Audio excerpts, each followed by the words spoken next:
কনসেপ্টিক্সের সবাইকে স্বাগত।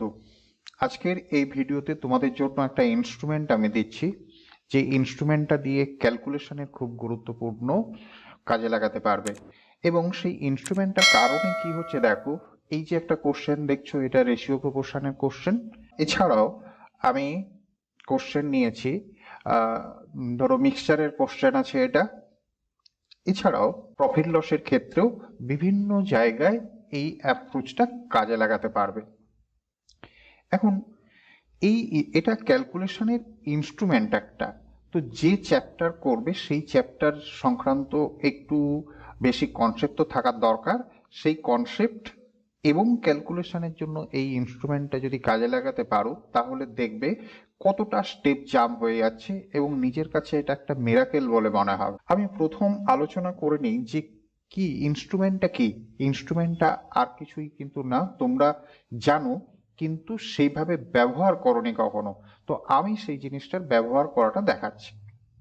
দেখো, মনে করো এরকম একটা নিলাম যে a into x equal to b into y, a into x equal to b into Y.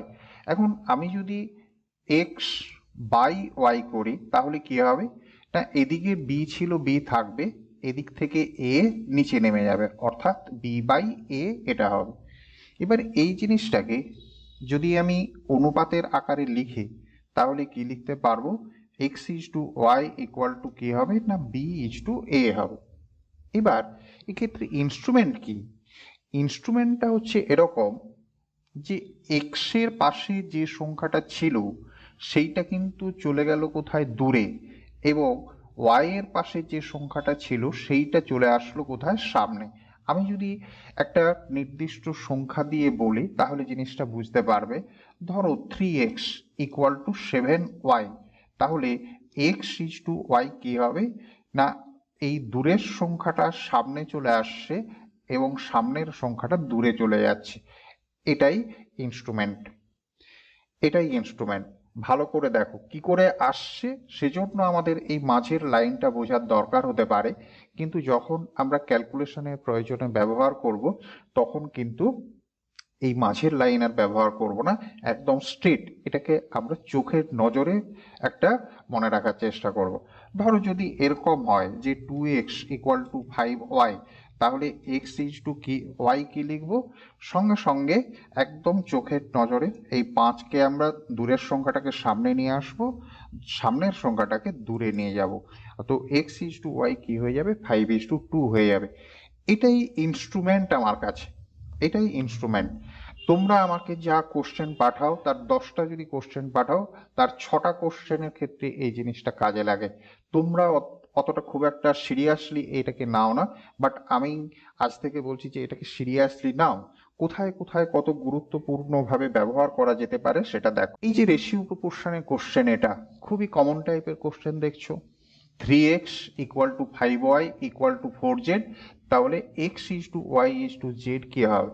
এটা সলভ করার যে ট্রেডিশনাল কনসেপ্ট অথবা ট্রিক্স তোমরা জানো, বাট আজকের পর আমি যেটা করছি সেটা একটু দেখো, ঠিক আছে।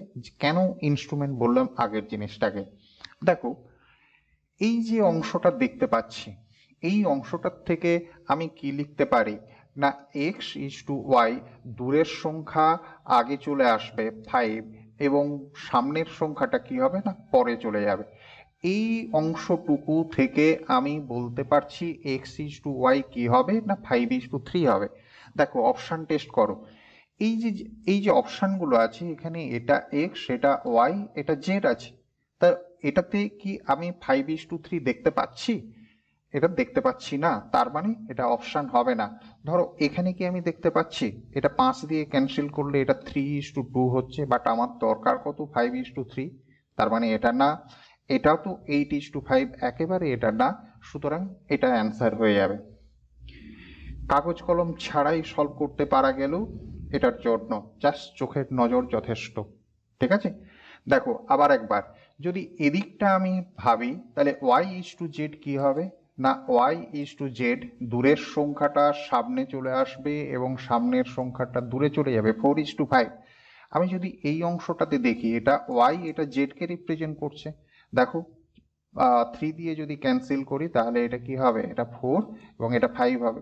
যখন 20 এবং 12 এর মধ্যে কাজ করবে তখন এটাকে যদি 4 দিয়ে ক্যান্সেল করো তাহলে কি হচ্ছে, 5:3 হচ্ছে। অপশন বি এর মধ্যে আমরা এটা দেখতে পাচ্ছি। আবারও বলি, এই ক্যালকুলেশন করার জন্য আরো অনেক শর্টকাট ট্রিক্স তোমাদের কাছে আছে, সেগুলোর জন্য কাগজ কলম দরকার হতে পারে, বাট এটার জন্য শুধু চোখের নজরই যথেষ্ট, আর কিছু দরকার লাগবে না। চলো পরে কোশ্চেনে যাই। আমি যেটা বললাম যে চ্যাপ্টার রিলেটেড একটু কনসেপ্ট দরকার লাগবে, তারপর এই ক্যালকুলেশনের ট্রিক্সটা আমরা ব্যবহার করতে পারবো। এই ক্যালকুলেশনের ট্রিক্সটা ব্যবহার করলে এটা কত সহজে করতে পারছি সেটা দেখো, তারপরে আমি চ্যাপ্টার সংক্রান্ত যে বেসিক কনসেপ্ট লাগবে সেটা বুঝিয়ে দিচ্ছি। The quantity of water should be added to reduce 9 liter of 50% acidic liquid। এই যে 50% অ্যাসিডিক লিকুইড দেখছি, এই যে 50% দেখছি, এই 50টাকে আমি পরে লিখব, এবং পরে যেটা হচ্ছে কি না 30% অ্যাসিডিক লিকুইড, তো দূরের সংখ্যাটাকে আমি সামনে লিখব, দ্যাট ইজ 30:50। এটাকে যদি ক্যান্সেল করি তাহলে কি হচ্ছে না 3:5, অর্থাৎ 3 থাকলে 5 হচ্ছে, তার মানে 2 অ্যাড করতে হচ্ছে। কোশ্চেনে বলা হচ্ছে কত না, এই 3 যদি 9 হয় তাহলে এই 2 কত হবে, 2 হয়ে যাবে 6। অপশন ডি হবে এটার অ্যান্সার। এইটুকু কাজ। তোমাদের কাছে কোনো শর্টকাট আছে, বাট আমি যেটা বললাম সেটা নিশ্চিতভাবেই নেই, তোমরা এটাকে ধরার চেষ্টা করো। চ্যাপ্টার রিলেটেড যে কনসেপ্ট কি হবে সেটা আমি বুঝিয়ে দিচ্ছি। দেখো, ধরো প্রথমে ছিল, আমি যদি ধরে নিই এটা এক্স লিটার ছিল, মনে করো এটা এক্স লিটার, যেটা কোশ্চেনে 9 লিটার বলা আছে, এবং এতে ওয়াটার অ্যাড করার পর যে পরিমাণটা হবে তাতে কি হবে না ওয়াই লিটার হবে। এটা আমি ধরে নিচ্ছি। এক্স হচ্ছে আগের মোট পরিমাণ এবং ওয়াই হচ্ছে কি না পরের মোট পরিমাণ, এটা আছে।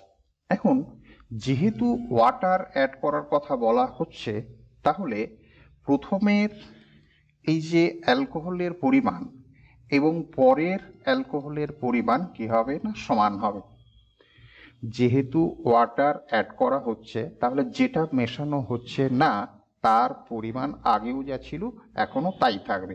সেই জন্য আমি যদি বলি যে মোট পরিমাণটা এক্স লিটার, তো এক্স লিটারের মধ্যে অ্যালকোহল কত না 50%, এবং পরের পরিমাণটা ওয়াই লিটার হবে ধরে নিচ্ছি, তাহলে ওয়াই লিটারের মধ্যে অ্যালকোহল কি না 30% হচ্ছে। সুতরাং এক্স ইজ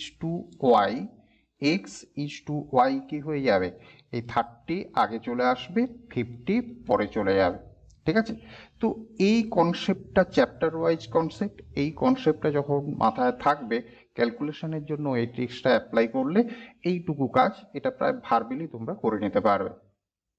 চলো পরের কোশ্চেন দেখি। প্রফিট লসের কোশ্চেন, খুব কমন টাইপের কোশ্চেন। দেখো, সেলিং প্রাইস অফ 32 আইটেমস, যেই দেখছি সেলিং প্রাইস এখানে 32 আছে, তো 32টাকে আমি কি করব না দূরে লিখব, এবং cost price of 38 articles, cost প্রাইসের কথা পরে আছে, তো 38 যেটা আছে সেটাকে আমি পরে সামনে লিখব। ঠিক আছে, এইটুকু কাজ, এটাই ক্যালকুলেশনের ইনস্ট্রুমেন্ট। তো এটাকে যদি ছোট করে দিই তাহলে এটা হবে 19, এটা হবে 16। দেখো, কস্ট প্রাইস রিপ্রেজেন্ট করছে 16 কে এবং সেলিং প্রাইস রিপ্রেজেন্ট করছে 19 কে, তাহলে প্রফিট কত হচ্ছে 3। কস্ট প্রাইসের ভিত্তিতে পার্সেন্টেজ করব, কে হবে না ইনটু 100% হবে। তো তোমরা এটা কাটাকাটি করতে পারো, যাদের পার্সেন্টেজ ফ্র্যাকশন মুখস্থ আছে তারা জানো যে 1/16 মানে কি হয় না 2.65% হয়। তাহলে 3/16 মানে কি হবে, 3 ইন্টু 1/16 মানে হয়ে যাবে 18.75%। অপশন সি হয়ে যাবে এটার অ্যান্সার। এবার দেখো, কোশ্চেনে যেটা বলা ছিল সেই লাইনটা যদি আমি লিখি তাহলে কি লিখতে হবে না 32 SP ইকুয়াল টু কি না 38 সিপি। এই যে লাইনটা লিখতে হলো, এই লাইনটা লেখাটা আমরা স্কিপ করতে পারছি চোখের নজরে ক্যালকুলেশনের ট্রিক্সটাকে কাজে লাগিয়ে। ইনস্ট্রুমেন্ট বলছি এটাকে, আমি ট্রিক্স বলছি না, ক্যালকুলেশনের ইনস্ট্রুমেন্ট বলছি। চলো পরের কোশ্চেন দেখি। A man makes a profit of 20% after selling a product on 28% discount on the printed price. দেখো, makes a profit of 20%, 20% profit কার উপরে করবে? কস্ট প্রাইসের উপরে করবে। সুতরাং ওখানে ইনডাইরেক্টলি তোমাকে কস্ট প্রাইসের কথা বলা আছে। আমি কনসেপ্টটা কি হচ্ছে সেটা পরে বোঝাচ্ছি। ক্যালকুলেশনের ইনস্ট্রুমেন্ট ব্যবহার করলে কি করতে পারছি সেটা দেখো। যে 20% প্রফিট করতে বলেছে, তার মানে 120% আমি পরে লিখব, এবং 28% ডিসকাউন্ট দেওয়া হচ্ছে। তো মার্ক প্রাইসের উপরে ডিসকাউন্ট দেওয়া হয়, সুতরাং 28 মাইনাস করলে আমরা 72 পাবো। 72 আমরা পরে লিখবো, সরি সামনে লিখবো 72। ঠিক আছে, এটা রিপ্রেজেন্ট করছে সিপি এবং মার্ক প্রাইসকে। ঠিক আছে, তো এটা যদি বলি 24 দিয়ে ক্যান্সেল করলে 3 হবে, এটা 5 হবে, তাহলে 3/2।